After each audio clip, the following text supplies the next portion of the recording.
warahmatullahi wabarakatuh. Kembali lagi hari ini bersama saya Teguh Abaryanto. Hari ini kita akan mata kuliah Supply Chain Management dengan materi perancangan produk baru dalam perspektif supply chain. Perancangan produk baru dalam perspektif supply chain.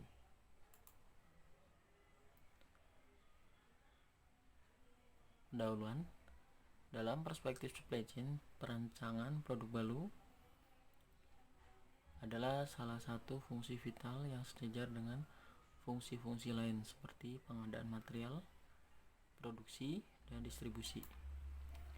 Fungsi supply chain pada dasarnya bisa dibedakan menjadi fungsi fisik dan fungsi mediasi pasar. Perancangan produk baru termasuk dalam kelompok fungsi mediasi pasar bersama aktivitas riset pasar dan pelayanan purna jual. Perancangan produk baru adalah upaya untuk mengakomodasi aspirasi pelanggan sehingga produk yang dihasilkan akan sesuai dengan yang diinginkan. Keinginan pelanggan yang beragam dan persaingan yang ketat mendorong perusahaan semakin inovatif dalam menciptakan produk baru. Pengembangan produk menjadi isu penting pada produk-produk inovatif, tetapi tidak terlalu penting produk-produk fungsional. Namun produk-produk fungsional pun di masa ini banyak yang berubah ke arah produk inovatif. Sebagai contoh, produk-produk seperti pasta gigi, sabun mandi sebenarnya tergolong produk-produk fungsional, namun persaingan ketat mendorong produsen untuk berlomba-lomba melakukan inovasi untuk menguasai pangsa pasar lebih luas dan meningkat volume penjualan.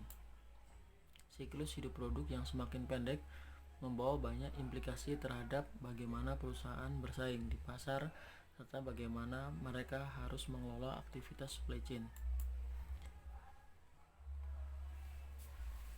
Time to market sebagai faktor keunggulan bersaing.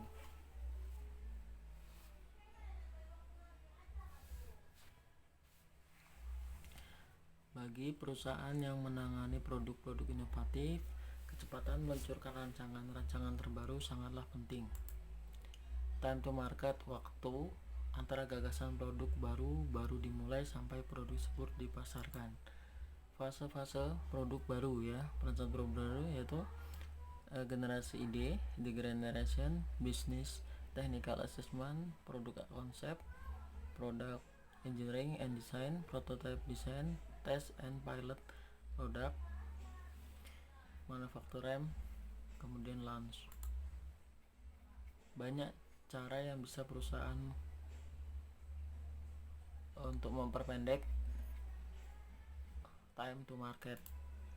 Beberapa diantaranya keterlibatan banyak pihak, manajemen proyek yang bagus, tim perancangan produk yang solid, dinamis, energik, teknologi yang mendukung. Untuk mengurangi pengulangan proses yang mahal dan lama, berbagai aktivitas terkait dengan perancangan peluncuran produk baru dikerjakan lebih dini sehingga muncul istilah current engineering. Current engineering praktek melibatkan fungsi-fungsi lain sejak dini dalam perancangan produk serta simultan melakukan kegiatan perancangan produk yang tadinya dikerjakan sekuensial. Keterlibatan supplier dalam perancangan produk baru. Secara tradisional, supplier sering dipilih setelah rancangan produk dibuat dan siap diproduksi. Di masa ini banyak perusahaan yang memilih supplier sebelum rancangan produk dimulai sehingga supplier tersebut bisa dilibatkan dalam kegiatan perancangan produk. Maka mereka untuk memberikan masukan tentang material apa yang cocok untuk suatu perancangan produk baru. Dan apakah supplier tersebut nantinya bisa memasok material yang dibutuhkan. Beberapa manfaat yang diperoleh melibatkan supplier, diantaranya penghematan biaya, peningkatan kualitas, dan kecocokan material dengan rancangan yang dibuat, serta pengurangan waktu perancangan maupun waktu manufakturnya. Tidak semua supplier perlu dilibatkan secara dini dalam perancangan produk baru. Kriteria penentuan supplier yang dilibatkan dalam perancangan produk. Supplier untuk item yang kompleks dan supplier yang kritis perlu dilibatkan sejak awal. Supplier perlu dilibatkan lebih awal apabila punya keahlian yang bisa memberikan masukan yang berarti dalam pengembangan produk baru. Sedangkan supplier untuk material atau komponen sederhana dan relevan standar bisa melibatkan hanya pada fase-fase perancangan produk. Dengan mengetahui bahwa integrasi supplier penting dalam pengembangan produk-produk baru, perusahaan yang bersaing atas dasar inovasi juga perlu menggunakan sejumlah kriteria lain dalam pemilihan supplier, antara lain kriteria yang dapat digunakan untuk memilih supplier. 1. Kemampuan mereka untuk berpartisipasi dalam proses perancangan, termasuk untuk mencapai kesepakatan tentang isu-isu kekayaan intelektual dan lain bersifat rahasia. 2. Kemauan mereka untuk memberikan komitmen waktu, tenaga, maupun sumber daya. Dampak finansial keterlambatan petunjuk baru, antara lain pesaing mungkin juga memerlukan produk baru dan bisa merebut pangsa pasar lebih awal. 2. Perpanjangan waktu dalam merancang produk baru bisa mengakibatkan cost overrun yang besar. Dampak lebih lanjut keterlambatan produk baru akibatnya perusahaan bukan hanya terlambat mendapatkan pemasukan atau revenue dari produk baru, melainkan juga harus menutupi biaya pengembangan lebih besar. Keterlambatan perusahaan mencapai kondisi break-even point. Design for supply chain.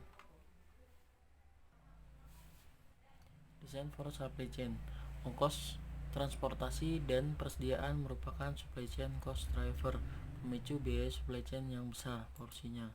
Oleh karena itu perlu dipertimbangkan dalam merancang produk baru, mana kemudian untuk produksi, kelayakan jual, biaya waktu pengembangan rancangan produksi, namun juga memerlukan aspek lingkungan, aspek-aspek dalam supply chain. Rancangan produk baru mempertimbangkan manajemen yang dinamakan design for supply chain. Secara umum, desain for supply chain mempertimbangkan kemudahan untuk menyimpan fleksibilitas rancangan dalam perubahan permintaan. Yang ketiga, modularity. Banyaknya komponen atau modul yang sama bisa digunakan untuk membuat produk akhir.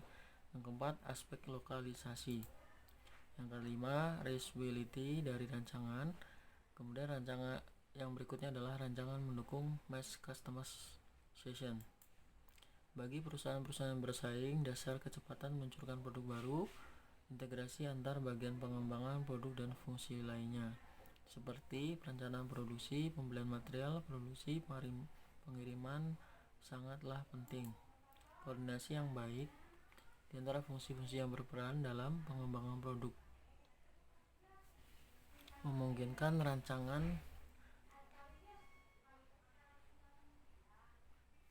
baru segera diproduksi, selanjutnya dikirim ke pasar. Rancangan yang mendukung mass customization. Ketika kebutuhan akan variasi produk, maka perusahaan harus mampu melakukan apa yang dinamakan mass customization.